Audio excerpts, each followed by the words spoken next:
saw a very bad example at, unfortunately, the State Department. The last people I would expect to have this type of trouble, but it was absolutely disastrous. We had worked for months in the local community to put together a group of community leaders who were going to take on an operational kind of friendly force, partnered force role within an overall operational campaign plan. And we needed their support in order to make this campaign a success. Well, the State Department insisted that they be involved in this because they were the experts in this particular lane. And so the military acceded, and it was agreed that the engagement would be handled by the State Department. Well, the State Department guys only have their engagements at the embassy. Okay, we'll have it at the embassy. Unfortunately, the day that the event was supposed to take place, the embassy guys forgot to tell the front gate that these guys were coming to visit. Now, these are Afghan local nationals. They pull up to the gate in their own vehicles at the embassy saying, "We need in." They're speaking the local language. The security guards don't speak the local language. All they know is a bunch of scary looking Afghan guys just pulled up in a vehicle and are shouting at us. So that deteriorates, turns into them being detained. They're detained. Nobody knows who the contact is.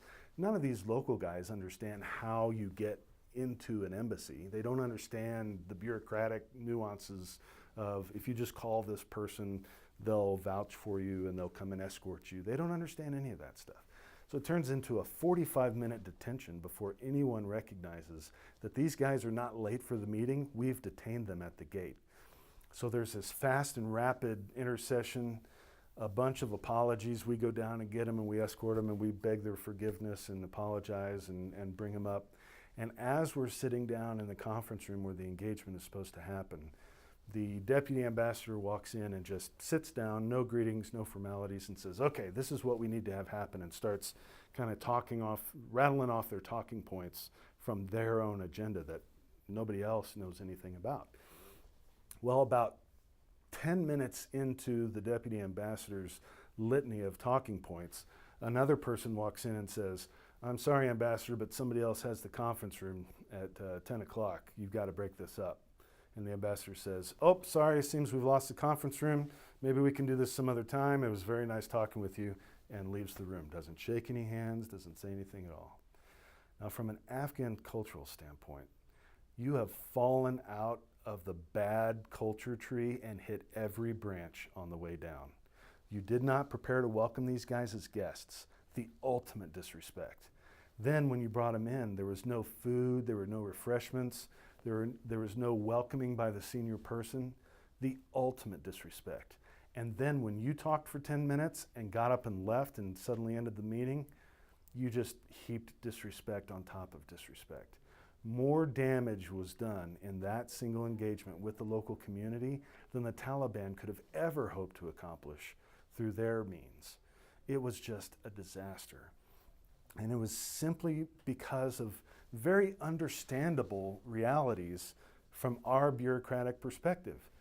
Deputy ambassador, he's a busy guy. He's not going to, be involved in day-to-day decision makings like who's coming through the gate. He's got a schedule to hold to. Conference rooms. Everyone wants a conference room. Of course, that makes sense. That makes sense to us. It makes no sense to the people that you're working with. And so unless you're able to leverage your bureaucratic system to demonstrate the kind of respect and hospitality that the locals need, you'll never accomplish anything in negotiation. And true to form, that initiative died that day. All the things that the ambassador had hoped to accomplish, all the things that the military had hoped to accomplish, completely evaporated when they brought those people in and showed that kind of disrespect.